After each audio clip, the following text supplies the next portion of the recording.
Hello મારા ચાહક મિત્રોને બધાને જય જોહાર, જય આદિવાસી અને મહેશ રાઠવા વ્લોગમાં તમારું હાર્દિક હાર્દિક હાર્દિક સ્વાગત છે.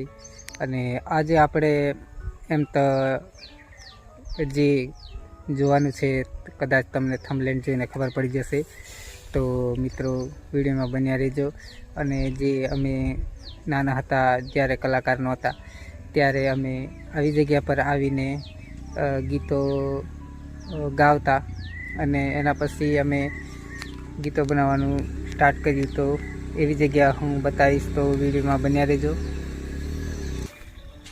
તો આજ છે અહીંથી જતા હતા, પણ જેમાં ઉનાળામાં અમે આવતા, આવી જગ્યા હોય વરસાદમાં તો નહોતા આવતા, તો તમે જોઈ શકો છો. અને જ્યારે એટલે કે મને પહેલેથી જ ગાવાનો શોખ હતો, એટલે આવી ટ્રાય કરીને અમે અત્યારે આ લાઈનમાં થઈ. અને એ તમે જોઈ શકો છો આ વિડીયોની અંદર. તો કંઈ અમે બેસીને ગીતો લખતા અને ગાવાનો ટ્રાય કરતા, એ તમને હું કમ્પ્લેટ બતાવીશ, તો વિડીયોની અંદર બન્યા રહેજો.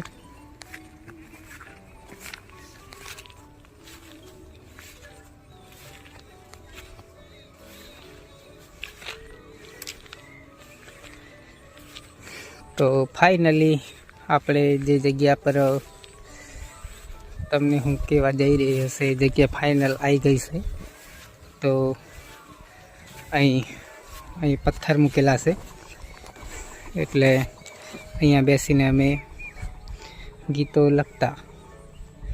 એટલે આ જગ્યાથી મને ખૂબ જ લગાવ છે. તો તમે જોઈ શકો છો અત્યારે સાંજનું વાતાવરણ છે, એટલે બહુ સુંદર જગ્યા થઈ ગઈ છે. તમે જોઈ શકો છો.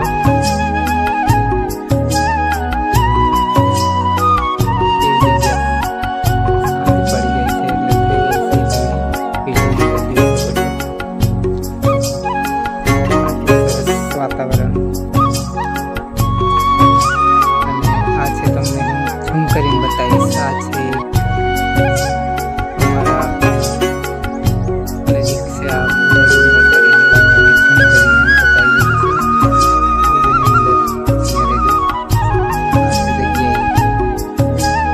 ખૂબ સરસ લોકેશન છે.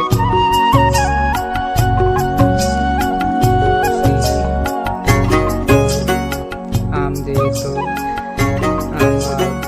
મારા કાકાનું ઘર છે, એવી રીતે કરીને તમને બતાવીશ. હમણે જવાનું છે આપણે સાચે ત્યાં, અને વિડીયોમાં તમને હું ઝૂમ કરીને બતાવી. ત્યાં જઈશું આપણે નજીક. આમ જોઈએ તો વિશાળ જગ્યા છે. આ ભાઈ આ બાજુ આગળ આપણે જઈએ, ડુંગર તમે જોઈ શકો છો. આ મારા ગામમાં આવેલો છે ડુંગર. આ ડુંગરનું નામ છે ઉબડકો કરીને, ઉબડકાના નામથી ઓળખાય છે. અને એમ આગળ જઈએ તો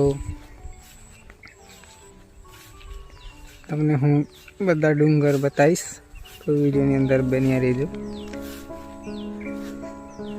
પછી આમ લઈ જઈએ તો આ ડુંગર દેખાય છે, આ ડુંગરનું નામ છે થોહરિયો. આ ડુંગરને થોહરિયા તરીકે ઓળખાય છે. અને આમ બાજુમાં છે એક ડુંગર. આ ઝાડ આઠું થઈ જાય છે, પણ આમ તમને હું બતાવીશ, આમ લઈ જઈને પણ બતાવું, તો વિડીયોની અંદર બન્યા રહેજો. પછી બાજુથી જઈએ છીએ એટલે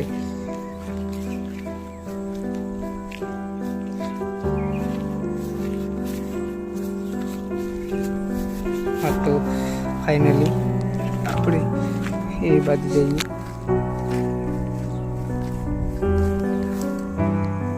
અને હવે તમને દેખાતું હશે આ ડુંગર દેખાય છે ડેટકા જેવો, આનું નામ છે ડેટકો ડુંગર. એ તમે જોઈ શકો છો, છે ને ડેટકા જેવો આકાર, એટલે આ ડુંગરને ડેટકા ડુંગર તરીકે ઓળખવામાં આવે છે. તમે જોઈ શકો છો. પછી આમ જઈએ તો આ જે છે ને, આ તમને દેખાય છે આ ડુંગર, એ ડુંગરનું નામ,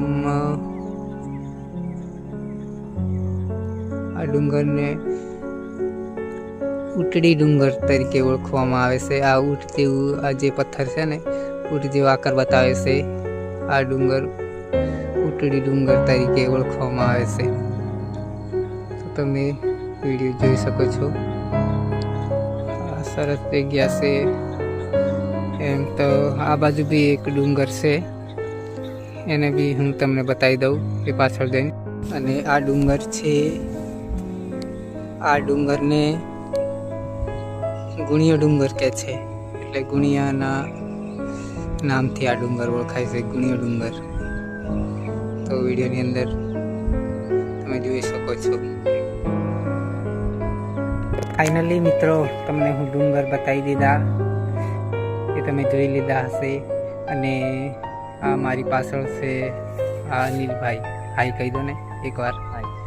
અને આને બીજું કામ ધંધો નહીં, આને છે ને આ શું કહેવાય મને બી ના આવડતું, તમને હું બતાવી દઉં.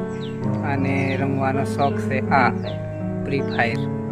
તો આ છોકરો બહુ આજ રમે છે, આનો શોખીન છે, એટલે લવરિયો થઈ ગયો લાગે આ ગેમનો. તો તમે જોઈ શકો છો વિડીયોની અંદર. આ તમે કમેન્ટમાં જણાવી દેજો આને રમાઈ કે ન રમાઈ. તો મિત્રો તમે જોઈ લીધું હશે ને અમે બતાવી બી દીધું. તો કદાચ આપણી ચેનલને તમે લાઈક નહીં કરી હોય, સબસ્ક્રાઈબ નહીં કરી હોય, તો મહેશ રાઠવા વ્લોગને જરૂર સબસ્ક્રાઈબ કરી દેજો. અને જેમ બને તેમ વિડીયોને આગળ મોકલજો અને અમારા વ્લોગને સપોર્ટ પણ કરજો, એ અમારી આશા છે. અને હું ગમે ત્યારે તમને હું વિડીયો બનાવીને મૂકી દઈશ, એટલે જોવાનું ભૂલતા નહીં. આપણા વ્લોગ જ જોવા મળશે, બહુ મજા આવે છે. તો વિડીયોની અંદર બન્યા રહેવાનું. અને સબસ્ક્રાઈબ કદાચ ના કરી હોય તો જરૂરથી કરી દેવાનું. કદાચ ભૂલી ગયા હોય તો બી શરત કરીને કે મિત્રો એટલું કામ અમારું કરી દેવાનું. બાકી તમને શું કેવું બીજું અનિલભાઈ બોલો? ચેનલ સબસ્ક્રાઈબ કરાવવું પડે મિત્રોને. મિત્રો આ વ્લોગને અહીંયા એન્ડ કરી નાખીએ છીએ, અને આપણે ફરી મળીશું આપણા બીજા નવા વ્લોગમાં. તો બધા મિત્રોને મારા તરફથી જય માતાજી. Thank you.